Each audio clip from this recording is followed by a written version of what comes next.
पानी दो, बच्चों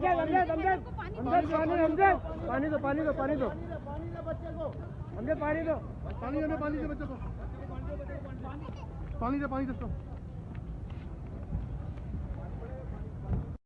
सदाकत हुसैन भी शामिल हैं, जिनको इस वक्त आप अपनी टेलीविजन स्क्रीन पर देख सकते हैं। अब से कुछ देर पहले इन्हें बालों से पकड़कर बाकायदा मोबाइल में डाला गया है और सदाकत हुसैन का ये कहना था कि हमारे साथ जुल्म किया जा रहा है, महाजरों के साथ जुल्म किया जा रहा है, खवातीन को यहाँ मारा पीटा गया है, जिसके बाद पुलिस की जानिब से मोबाइल में बिठा दिया गया है। मुत्तहिदा कौमी मूवमेंट के दीगर कई कारकुनान को पुलिस की जानिब से मुजाहिरे के दौरान गिरफ्तार किया गया है। इस वक्त सीएम हाउस और इतराफ का इलाका जो है वो काफी हद तक पुलिस ने कंट्रोल में ले लिया है।